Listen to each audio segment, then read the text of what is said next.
So far we've talked about the first 5 tips. We've talked about believing in yourself, modifying the curricula. That was step 1. Step 2, modifying the curricula to meet your needs. Step 3, educating yourself.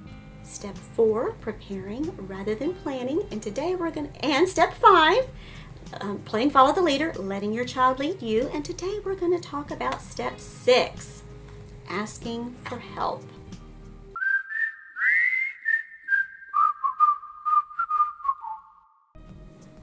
Hi, I'm Kimberly and welcome back to my channel. It's Only Homeschooling.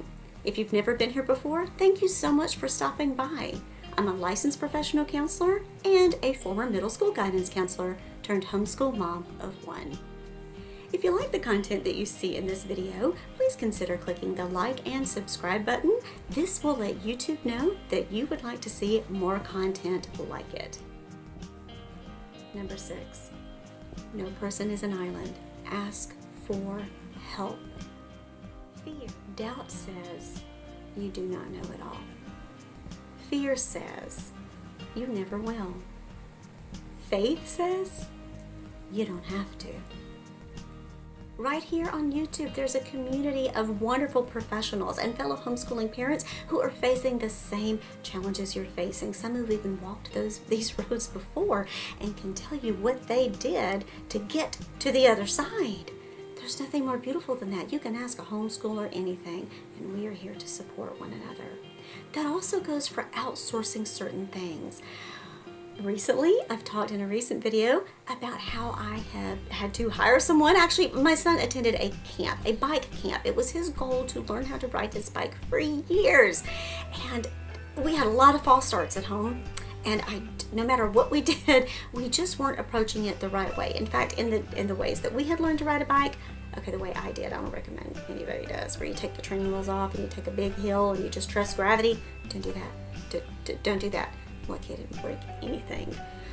Anywho, we let our son attend a bike camp that was held through Therapedia, our home therapy resource, if you will. And I needed somebody else who could break that very complex task. It never occurred to me just how complex of a task learning to ride a bike is. In general, much less if you struggle with neurodevelopmental issues, especially with motor control and balance and coordination. You need those steps broken down into even more manageable steps, and you need to practice certain exercises to build up your strength and your ability and get your muscle memory working so that you can manage that task. It's a really complicated task. It never occurred to me just how complicated.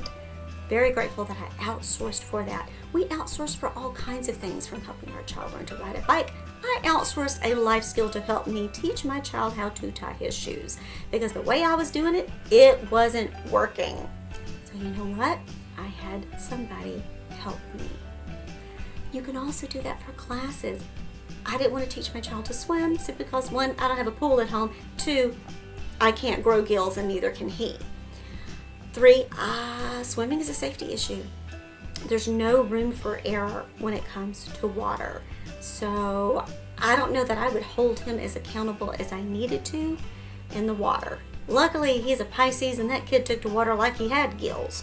So he was almost too confident when he got in the water, and I wanted him to be safe whenever he got in that water, and he grew to love it. So now swimming is the one activity that we keep around, but I pay someone to teach him swim lessons.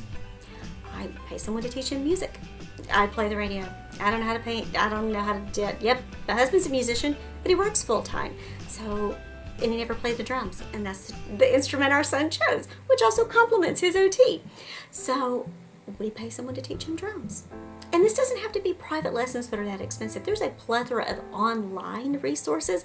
OutSchool has some pretty affordable resource classes out there. There's free drum lessons that I made on a playlist before we ever started formal drum lessons as well. YouTube is a wonderful resource for finding ways that you can homeschool. We call it YouTube schooling in our house. So we outsource for any of those things. We do the same thing for PE. That way he can learn group sports with other kids since he's an only child. And he can also have some fun, and someone else will hold him accountable, and I don't have to learn how to be a PE teacher. So outsource for those types of things. You don't have to know everything yourself. You're not expected to. Surround yourself with people who know more than you do. Faith reminds us of the importance of having our homeschool village.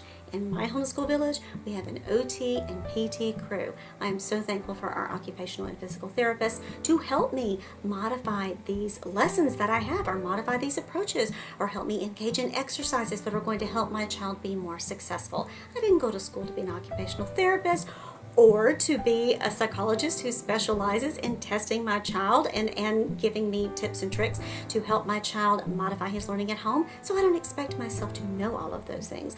Part of educating myself, sure, to be familiar with the diagnosis, but I'm not going to go back to school and get that second degree. I'm going to reach out to my village and welcome these people as part of my community so that they can help me help my child succeed. You can do the same. If you like this video, please consider clicking the like and subscribe button below. This will let YouTube know that, and its algorithm, that you like this content and you would like to see more content like it. Also, subscribing to my channel will let you know when I release new videos on a variety of topics to help you home educate your child with learning differences. I also draw on a little bit of my mental health background, and I throw out some parenting and homeschooling tips that I have pulled from my years as a licensed professional counselor and as a homeschooling mom to a child with learning differences. And don't forget to stay tuned and check out these other videos coming up on my channel. But for now, remember, when you feel the weight of the heavier days, remember education is a journey, not a destination. Take a deep breath and relax. It's only homeschooling. Have a great day.